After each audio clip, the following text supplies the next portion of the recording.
want to view your exam can do it at little or no cost. Third, I will create a bursary program for my PD to create a bursary program to help subsidize commuting costs for those of you with long commutes. What makes me qualified to do that?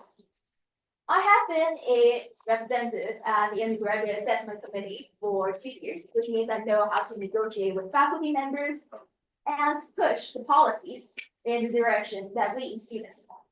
I've also been a board representative at NSHOP for 2 years, which means I know how board meetings work and I know regular duties as the PTA. Third, I'm also the alumni outreach project director this year, which means I've been in the shoes of project directors, and this will help me better support my PDs if I become PTA. So, vote for Edith if you want a more equitable, transparent, and student-centered school academic experience. Voting will open next Monday, from 9 a.m. to Wednesday at 5 p.m. And if you want to learn more about my campaign, you can go to edith.board.pta. Thank you.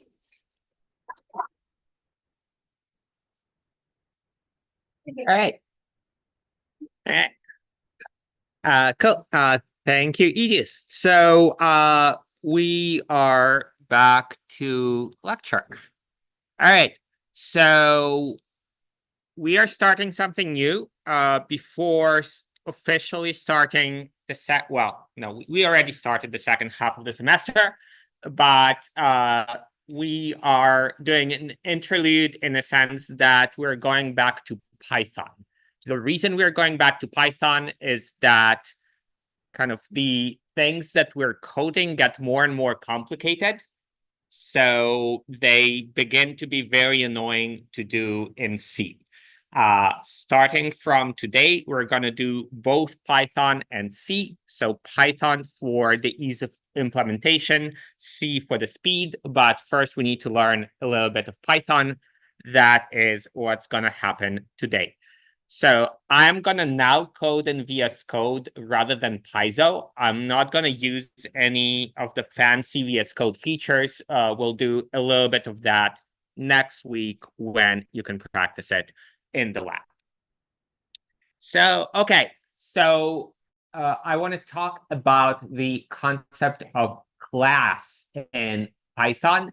They basically work the same way as structs in C. They're just more convenient. So this is the kind of thing that you should know how to do in C, right? So if you want a struct C, well, C for class, I guess, then that is kind of how it works. So, we define a struct C. We have, for example, an integer A inside it. We generally do something like this when we allocate space for C. So this would be in the main function. So as you saw, there's multiple ways of doing it. The reason I'm doing it like this on this slide is that is kind of the closest equivalent to Python that there is. So here is the minimal equivalent in Python. So because in Python, you can just say A equals 42 without saying ahead of time that A is an integer. The minimal option is to just say, C.A is equal to 42. You can do it. You don't have to pre-declare inside the class that there is an integer that's named A. So technically, those would be kind of the equivalents. So you'll note here that I used an arrow here. That's because C is of type C star here. In Python, there aren't variables that are not in some sense pointers. So the closest equivalent in Python of the arrow is actually the dot. Of course, in C, we also have a dot. It's just that in C, in Python, we do not have non-pointers. So this is kind of the closest equivalent that there is. Pass here is just a placeholder because you cannot have nothing. So pass is just like literally nothing. It's just that you have to have an indented block inside of the class definition. That's why the pass is there. So here is the more usual non-minimal thing that you would do in Python. You would do something like this. So init will explain in a second. That's assigning an initial value, typo here. That's assigning an initial value to the instance variable. So the instance variable is like an object that's of type C. So this is the syntax. I'll explain it in a second. So the general idea here, I don't need this. So the general idea here is I'm creating an object that's of type C, whose value of A is 42. Okay, so that is what I'm doing. So the equivalent in C is like this. You have a function, so you can name it whatever you want, but I can name it, for example, create C. It returns an object of type C star. And the way it works, and the way it works is it allocates space to store lowercase c, and then it returns lowercase c. Does that make sense? So we're saying lowercase c is equal to create C42. We are, oh, sorry. Sorry. Okay, now it's good though.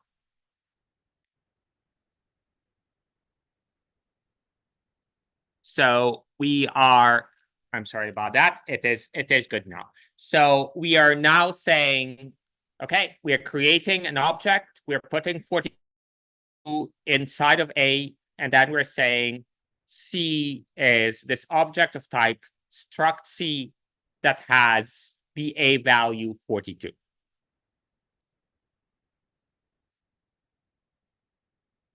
Does that make so the part of the right on the right should make sense, and then the part on the left is just the equivalent in Python. So does the part on the right make sense? Yes. For the Python one, do we need to put self as a parameter? No, you don't. Well, I'll explain kind of all the components here in the next slides. So this is how it is. Sorry. So sorry. You mean like here? Yes, you do. Okay. So okay. Here's some terminology.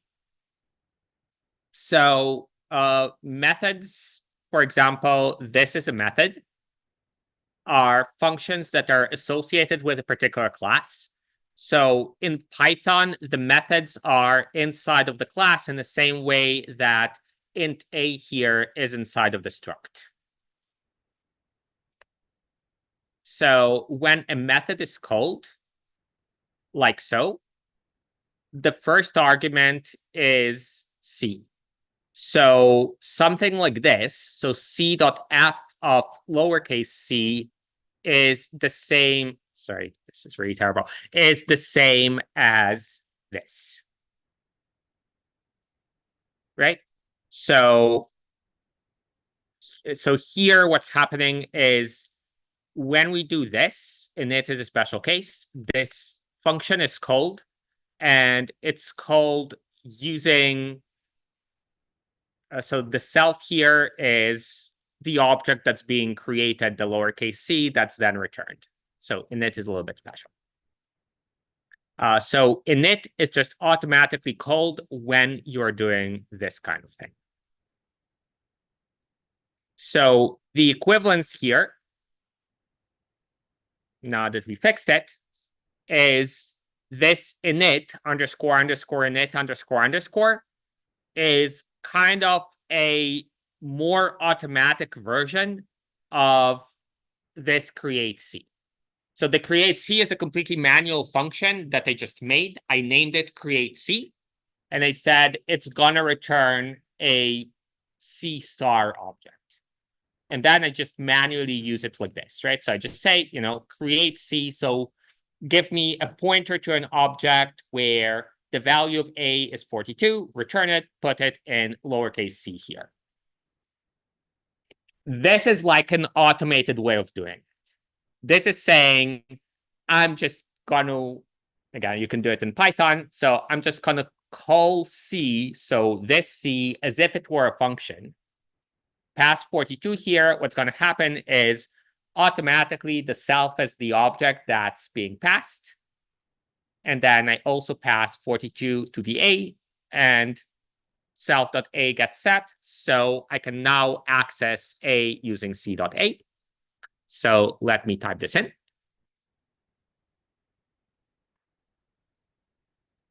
So in VS Code, if you save something using like a .py name, it's gonna, on most computers, automatically run Python. You might have to set it up. So I'll name this classes.py.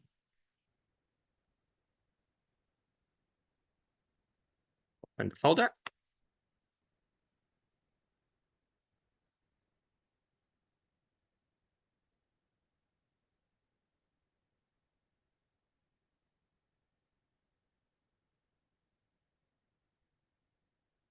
So I'll do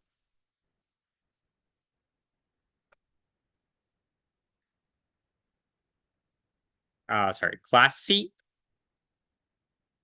And I'll do an init function. Say self.a is 42.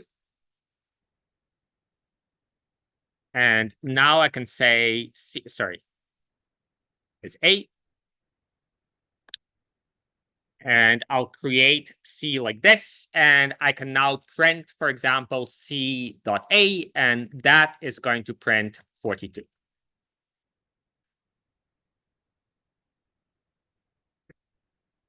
Does that make sense? Questions? So self here is just a name. That's just a convention. You could name this anything you want. The mechanism here is that when you do something like this, then init gets called and self is like the thing that's gonna be like automatically returned. So it's as if you're saying here, like return self. And self was a class in C. So init is special. The more usual thing is you can just say, you know, like add 5 or something. Okay, I named it at 6. I cannot type today. So I can say like self.a plus equals 6. So if I say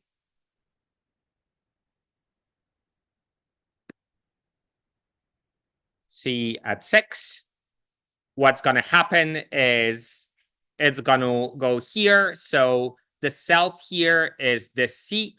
So it's going to add 6 to the A that belongs to this C. So that is going to print 48.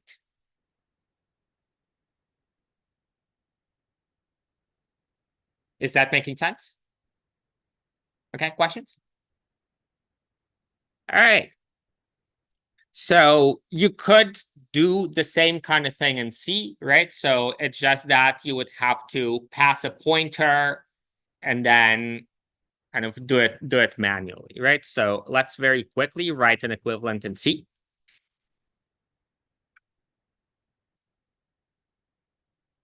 Right, so there's like a clash of terminology here because I also named the class C for class, but okay.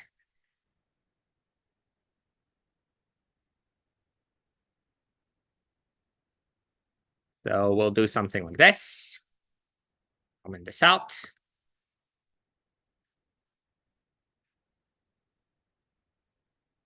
So again, we're doing type-def struct C. So I have to say that it has an A here, unlike in Python, where it kind of is implied that it has an A, but really this is a function. So like in the same way that they could just say like C dot B is equal to whatever.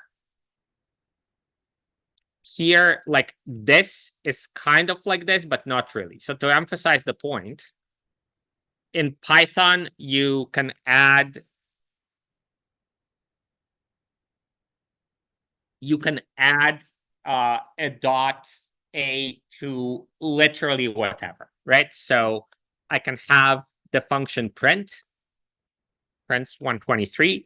I can say print.a is equal to 67. Oh, that's actually not allowed. All right, so let me do like whatever, like def f67 return 67.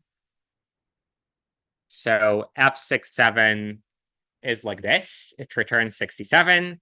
I can have a variable called 67 and have it be 68, right? Like this. So f67 is still the functions that returns 67, but now it has a .67 as well. That's allowed. You can do it for anything. All right. Like not for built-in functions, apparently. So this is the same kind of thing. It so happens that this is the pattern, right? Where it's kind of like I'm saying there is an int A in class C. But really, like, I didn't have to say .A. I could say .B. Now it would be named .B. I can do it at any time, right? So this is not syntactically enforced. It's just the convention that when I do something like this, what I mean is there is going to be a .A in class C. Does that make sense? So this is maybe like a little bit of a philosophical point. So I can say, you know, if A is greater than 40, then I'll also have a .B.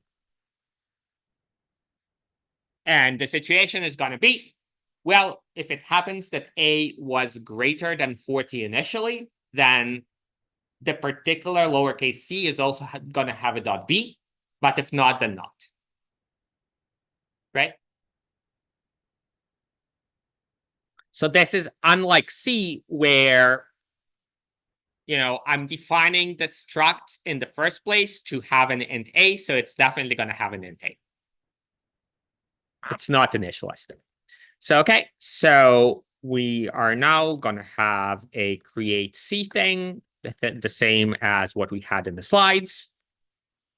So we'll have a local variable that's A. So again, like I could name it whatever. I just named it A by convention.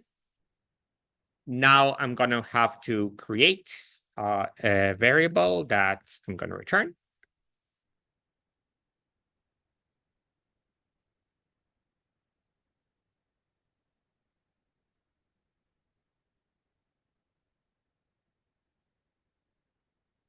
And I'm going to return it after setting CA to be.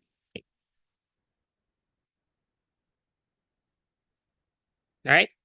So that's the create C. And then we are trying to do the equivalent of add 6. So you basically, there is like not really a point to making the functions be inside the struct. You could, but nobody does. So we now are going to have like an add 6 thing. So that would be add 6. So with C, you have to explicitly pass the object. Like there's not like a self magic here. So we'll just do, you know, C star C. And then here we'll do C A is 67. So we can now use this.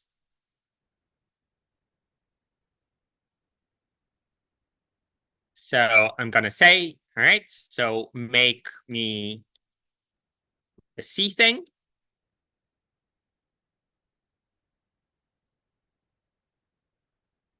And then I'm gonna say add 6.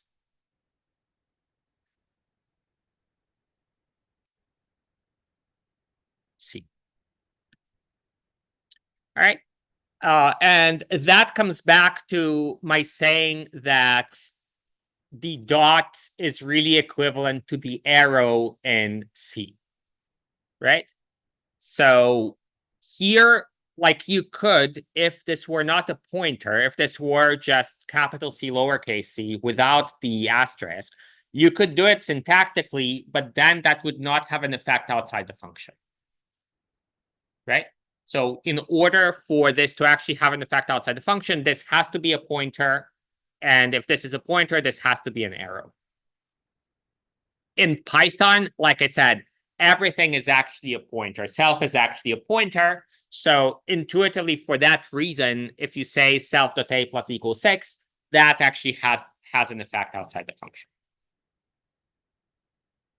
So if you want to think about it kind of from first principles, just think about it as everything is Python. In Python, it's really a pointer.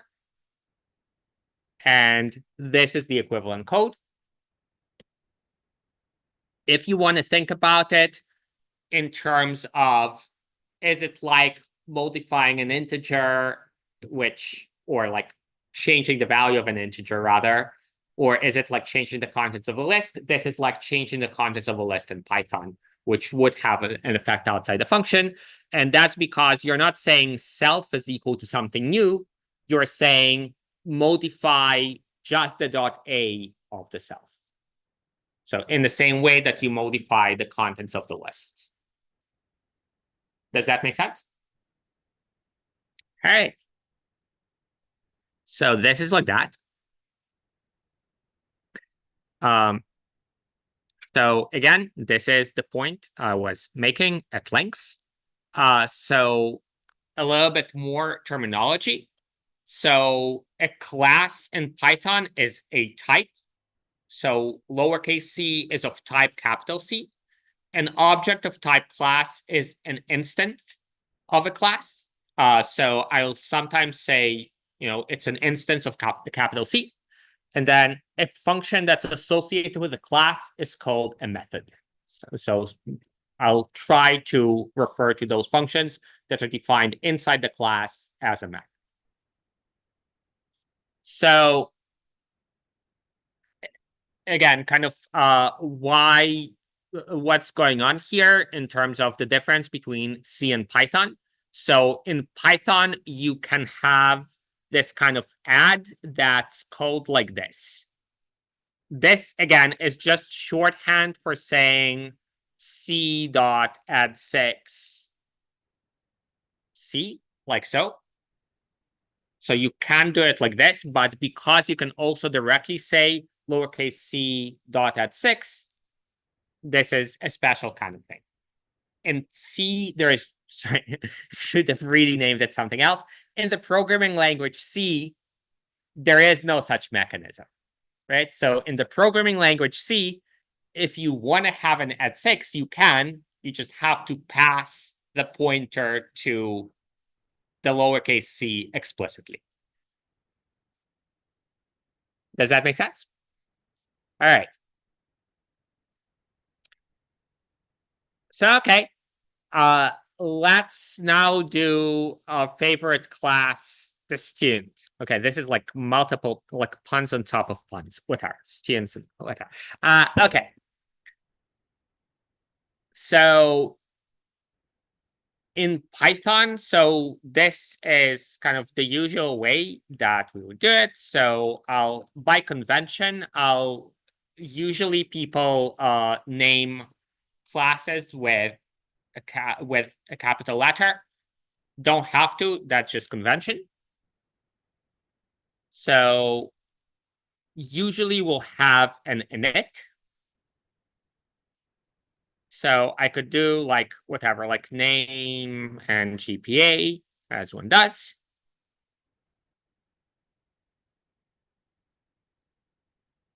And now I can do, self.name equals name. self.gpa is GPA.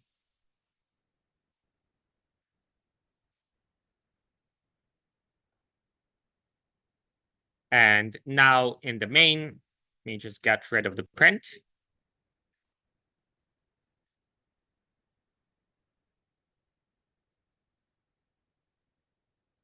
I'll do S. It's my GPA today, 3.9. You can just lie about this, and this is fine. So now I can whatever, like print s.gpa or something. What's McKelly doing here? Hello, aren't you second year? I mean, he definitely is second year. Got nostalgic. Okay. So, all right. I mean, at least say hi. Okay. Hello, Chris is first year, actually. All right. So this is like this. I messed up this. So this is class, not def. So this is going to be like this.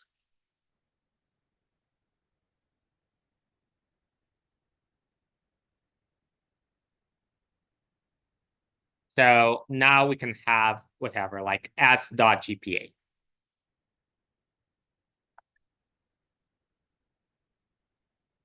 All right. Does that make sense? So this is kind of the equivalent of having, I'm not going to have a create student again, but something like type def struct student. Sorry, I really cannot type today. Struct.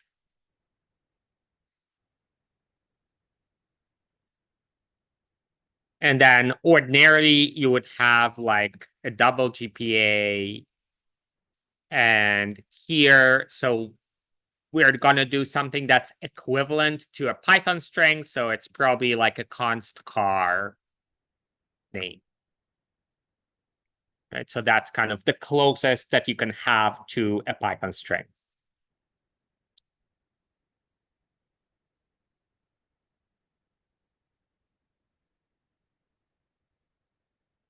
Does that make sense? So, okay. So here's a cool thing that you can do in Python. It's called operator overloading. So anytime that you use an operator, so for example, the square brackets that you use in order to get an element at some index, actually what happens behind the scenes is that the methods get item and set item are called. Anytime you say plus in Python, actually what happens is the method add gets called. So let me do first like a silly example with student, and then we'll do something more substantive. So let's say that, so if I just say, you know, like S,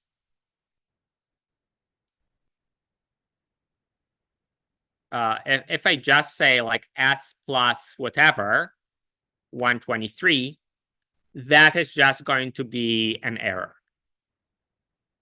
So here what it says is you try to use a plus together with a variable of type student. That's not defined by default. You can, however, make it be defined. So I can, for example, say what I want this to mean.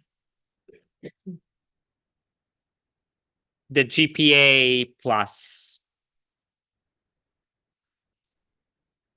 123. And I could just make it happen. The way I would make it happen is I would say, okay, I want to define what happens when I use plus.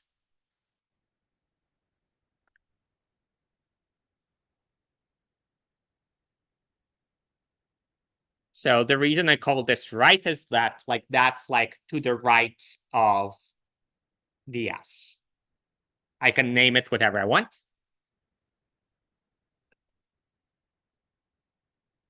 And I can now say, okay, like if I do self plus right, what I want to do is I want to return self.gpa plus right.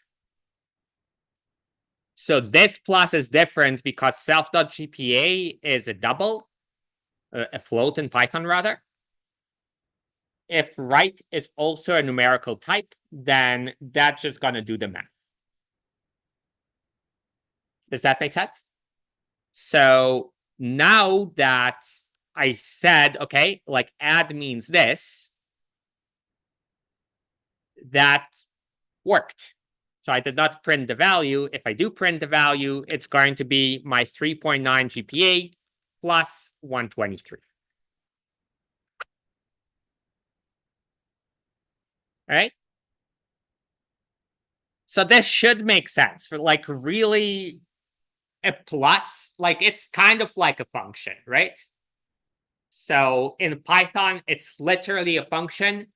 You can just say, this is the, so if this is of type student, this is what I want the plus to mean.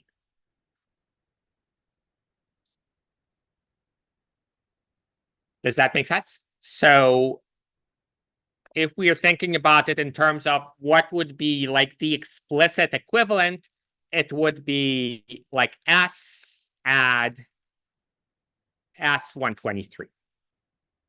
Like that is, this is what it means, right? So get me this add and send S as the first element, student, sorry, and do S as the first element, as the first argument, sorry, and 123 as the second argument. Is that cool? So that's kind of silly. You probably don't want to do it, right? But it shows you the principle. Is that making sense? Okay, questions? Does this not make sense? All right.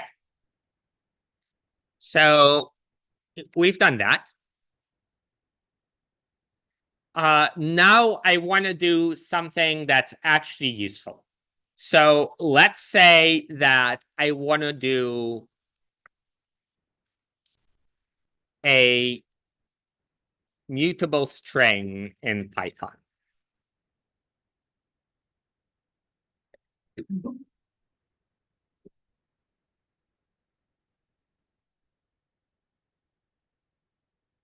right. So that means that I want a string that works like a list. Does that kind of make sense? So I want to be able to multiply the individual characters.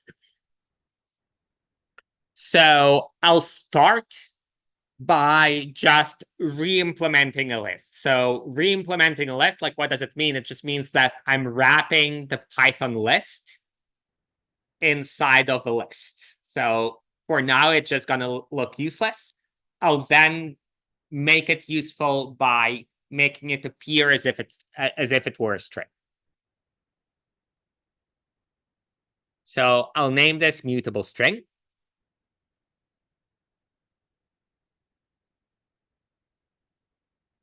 I'll do an init. So the init, like what does, so it needs self. So that's just like by default. And then you probably want to initialize it with an actual string, right? So that's going to be kind of like the initial string. And internally, what I want is I want to store it as if it were a list. So how do I do it? I'll just convert it to a list. So in Python, you can do that.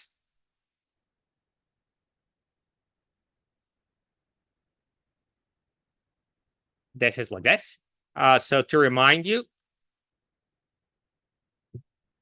if you say like list of 1, 2, 3, that's just going to be this list. Okay, so this is like not new. It's just like I just want to internally save it as a list. Right?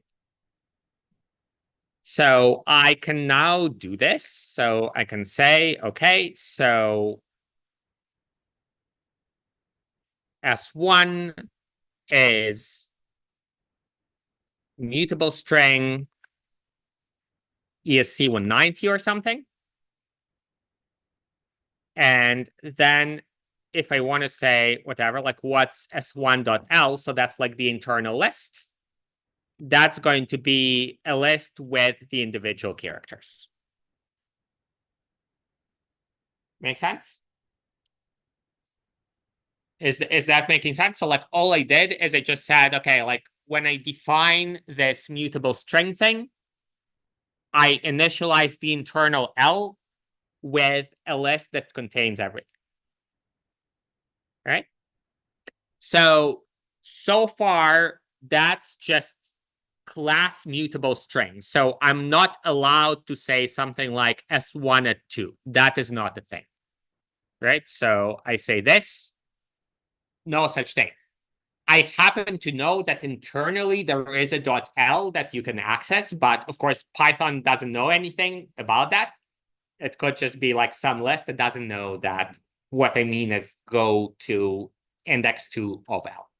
But I can tell it. So I'm going to say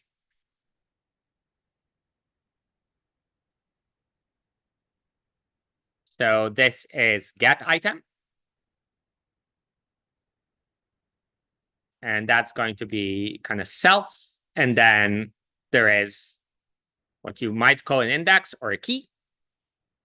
And I can say get item means go to self.l at index key and return that.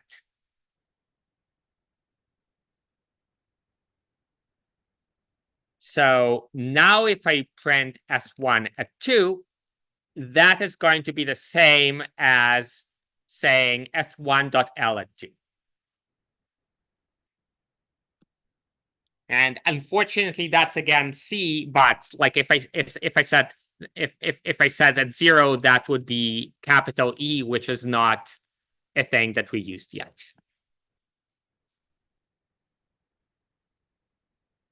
Does that make sense?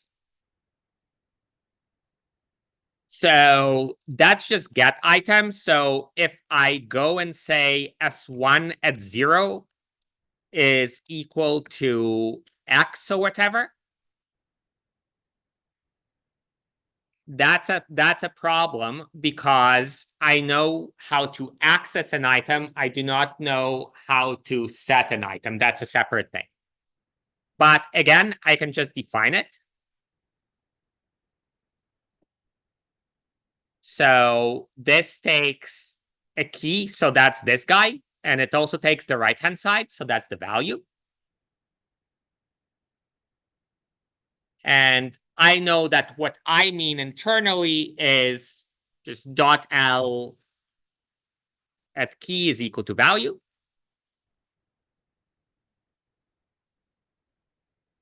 So now that's fine. So that ran. We didn't check the effect, but we can check the effect by saying print s1.l.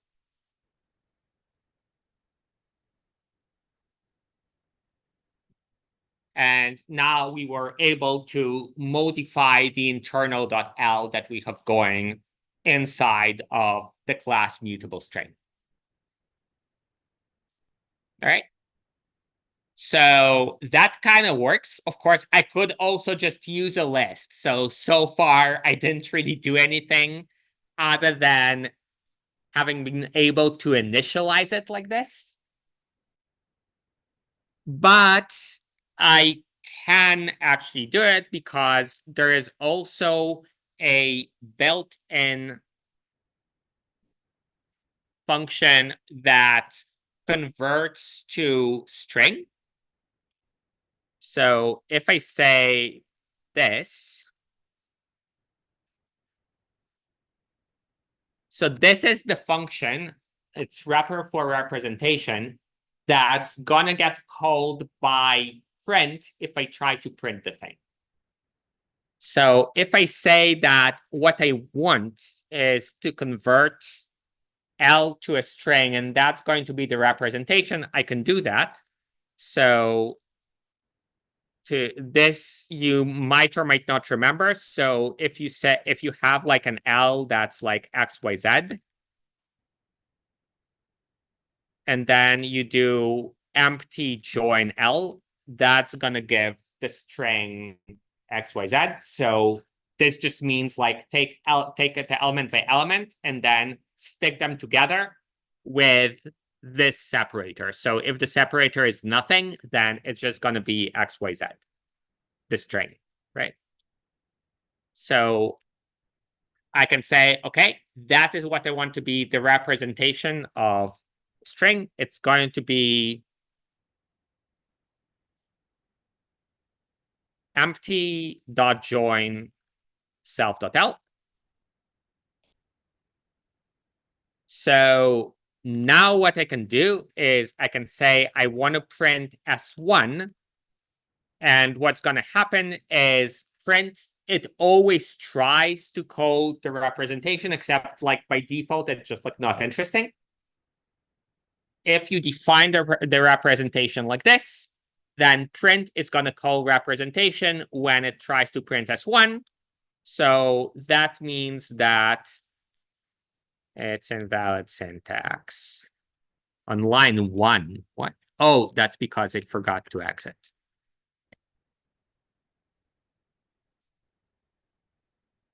So that means that I'm able to print S1 like this. So the print S1 here, I printed S1.L, that's just this.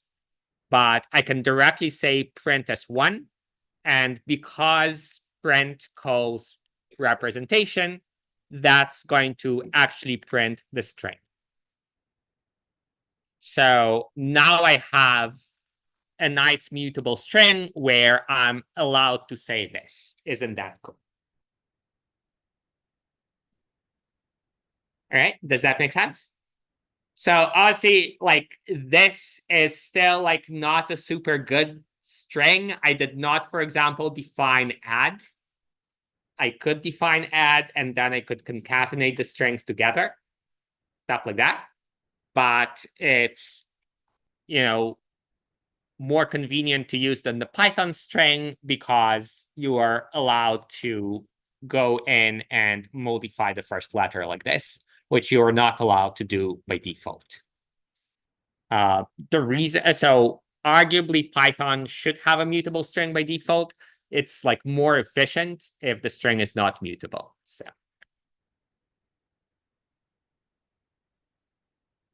All right. Questions about this? Yeah. Beneficial for set item to convert value to string first, because otherwise it'd be acting like just like a normal first. Yeah. So like what? What you're it like kind of depends on whether you want to enforce types or not, right? So here right now it's so I guess it's gonna like crash here if the type here is not a list. Is not a string, sorry.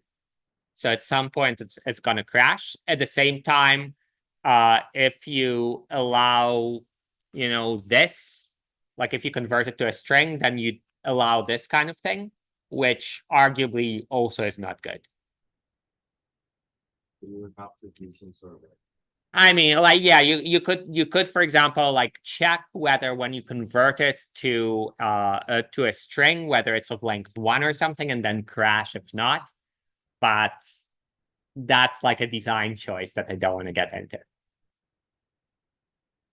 But you're right, like that's like one of the concerns of, like maybe what you want to do is you want to actually check like, is it a string of length 1? And if it's not a string of length 1, I'm just going to crash right away. That's probably the right thing. Does that make sense? So, and we haven't actually done a way to crash yet, and we're not actually gonna in this course, so we're not gonna do exceptions. So that's like another reason not to do it right now. All right. Okay, questions about this?